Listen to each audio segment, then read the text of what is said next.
നമസ്കാരം. വി.ഡി. സതീശൻ മുഖ്യമന്ത്രിയായി സത്യപ്രതിജ്ഞ ചെയ്യുന്നതിനു മുമ്പ് തന്നെ റിനി ആൻ ജോർജ് എന്ന് പറയുന്ന ഒരു സ്ത്രീ, അവർ മാധ്യമപ്രവർത്തകയാണെന്ന് ചില മാധ്യമങ്ങൾ പറയുന്നു, സിനിമാ നടിയാണെന്ന് മറ്റുള്ളവർ പലർ പറയുന്നു, ചിലർ പറയുന്നു അവതാരകയാണെന്ന്.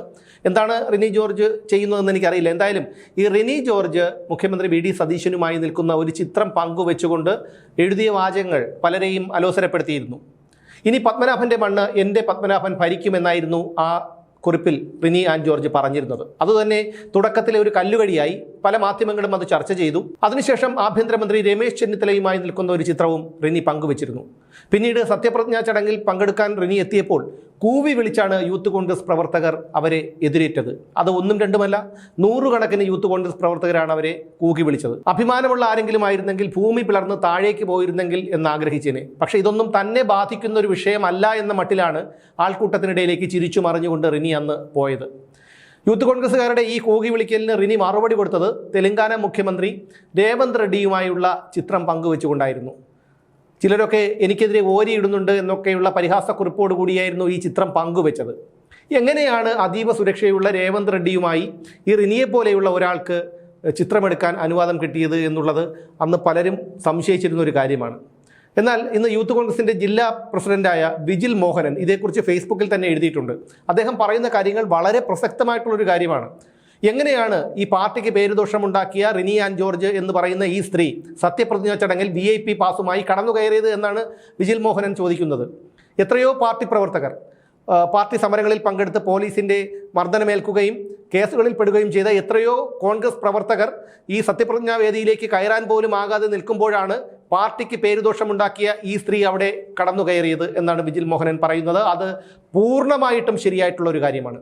അദ്ദേഹം മറ്റൊരു കാര്യം കൂടി ഓർമ്മിപ്പിക്കുന്നുണ്ട്. കാരണം ഇത് തുടക്കത്തിൽ തന്നെ ഒരുപക്ഷെ ആദ്യമായി വിമർശിച്ചു പറഞ്ഞത് ഞാനാണെന്നാണ് എൻ്റെ ഓർമ്മ. അതിനുശേഷം മറ്റു പലരും ആ വിഷയം ഏറ്റെടുത്തിട്ടുണ്ടാകാം. പക്ഷേ അതായത് ഉമ്മൻചാണ്ടി സർക്കാരിൻ്റെ കാലത്ത് സോളാർ പരാതിക്കാരി സർക്കാരുമായി അടുത്തതും അതിനുശേഷം നടന്ന സംഭവങ്ങളും ഒക്കെ നമ്മൾ കണ്ടതാണ്. മുഖ്യമന്ത്രിക്ക് അന്ന് വലിയ അപമതിപ്പുണ്ടാക്കി. അദ്ദേഹത്തിനെതിരെ പിന്നീട് പീഡന പരാതി വന്നു. പല മന്ത്രിമാർക്കെതിരെയും പീഡന പരാതി വന്നു. സർക്കാരിനെ തന്നെ താഴെ ഇറക്കുന്ന ഒരു അവസ്ഥയിലേക്ക് കാര്യങ്ങളെത്തി. ഈ സോളാർ പീഡന പരാതി ഒന്നുകൊണ്ട് മാത്രമാണ് അന്ന് 2016 ഉമ്മൻചാണ്ടിക്ക് അധികാരം നഷ്ടപ്പെട്ടത്. ആ ഒരു അവസ്ഥയിലേക്ക് കാര്യങ്ങളെ എത്തിക്കരുത് വി.ഡി. സതീശൻ. ഇതുപോലെയുള്ള ഉപജാപക സംഘത്തെ അടുത്തുകൂടിയിരിക്കുന്ന ഇത്തരം ആൾക്കാരെ അകറ്റി നിർത്താനുള്ള ഒരു മനസ്സ് പുതിയ മുഖ്യമന്ത്രി കാണിക്കണം. കാരണം UDF സർക്കാർ ഇവിടെ നിലനിൽക്കേണ്ടത് കേരളത്തിലെ സാധാരണക്കാരനെ സംബന്ധിച്ചിടത്തോളം അവരുടെ ആവശ്യമാണ്. ഞാൻ ഉൾപ്പെടെയുള്ള സാധാരണക്കാരനെ സംബന്ധിച്ചിടത്തോളം ഞങ്ങളുടെ ആവശ്യമാണ്.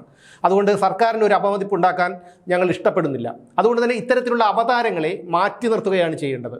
അവിടെ ഒരുപാട് യൂത്ത് കോൺഗ്രസ്സുകാരൊക്കെ വന്ന് അകത്തേക്ക് പ്രവേശിക്കാനായി പോകുന്നുണ്ടായിരുന്നു. പക്ഷേ അവരെയൊക്കെ പോലീസ് തടഞ്ഞു. VIP പാസ്സുള്ളത് കൊണ്ട് ഈ റിനി ആൻ ജോർജിനെ തടഞ്ഞിട്ടില്ലായിരുന്നു.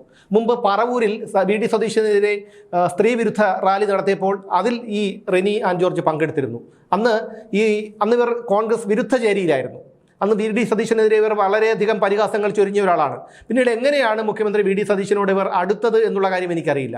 പാർട്ടിക്ക് വലിയ ഒരു അപമതിപ്പുണ്ടാക്കിയ ഒരു സ്ത്രീയാണ് ഈ സ്ത്രീ. രാഹുൽ മാങ്കൂട്ടത്തിൻ്റെ വിഷയം ഉയർന്നു വന്നപ്പോൾ ഇവർ പറഞ്ഞത് ഒരു സ്ത്രീ ഏതെങ്കിലും ഒരു പുരുഷൻ ഹോട്ടലിലേക്ക് വിളിച്ചാൽ അവിടെ പോകുന്നത് ഒരു തലോടൽ, ഒരു ചുംബനം, അതിനപ്പുറം ഒരു സ്ത്രീ പ്രതീക്ഷിക്കുന്നില്ല.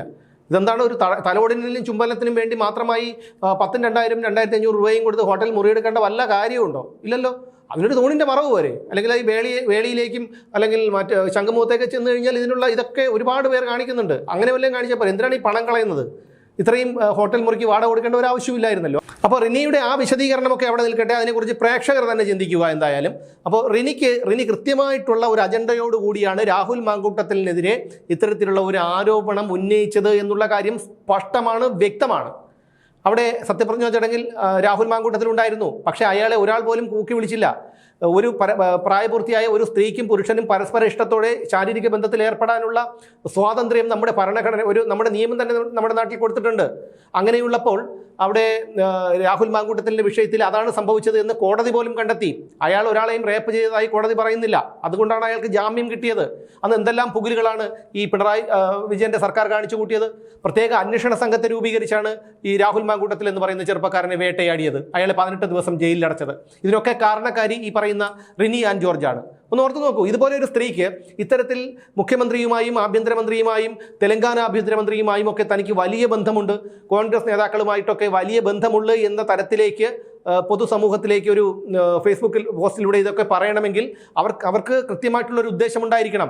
എന്തെങ്കിലും ഒരു പരാതി റിനി ആൻഡ് ജോർജിനെതിരെ ഉയർന്നു വന്നാൽ അന്ന് ഈ പറയുന്ന അന്തം കമ്മികളും മാധ്യമപ്രവർത്തകരും ഞാനും ഉൾപ്പെടെയുള്ളവർ ചോദിക്കും, ഈ റിനി ആൻഡ് ജോർജിനെ എന്തുകൊണ്ട് ഇത്ര സ്വാതന്ത്ര്യം കൊടുത്തു, എന്തുകൊണ്ട് മുഖ്യമന്ത്രിക്കും ആഭ്യന്തരമന്ത്രിക്കും ഒക്കെ നിന്നുള്ള ചിത്രം അവർ പോസ്റ്റ് ചെയ്തു, അതിനെക്കുറിച്ച് എന്തുകൊണ്ടാണ് ഈ മുഖ്യമന്ത്രിയും ആഭ്യന്തരമന്ത്രിയും ഒന്നും അഭിപ്രായം പറയാത്തത്, പാർട്ടിക്ക് പേരുദോഷമുണ്ടാക്കിയ ഒരു സ്ത്രീയോട് എന്തിനാണ് ഇത്തരം അടുപ്പം സൂക്ഷിച്ചത്, ഇതിനൊക്കെയുള്ള ഉത്തരം മുഖ്യമന്ത്രിയും മറ്റും പറയേണ്ടി വരും. ആ ഒരു സാഹചര്യം ഉണ്ടാക്കരുത്. കാരണം UDF സർക്കാർ നിലനിൽക്കേണ്ടത് കേരളത്തിലെ സാധാരണക്കാരെ സംബന്ധിച്ചിടത്തോളം അവരുടെ ആവശ്യമാണ്.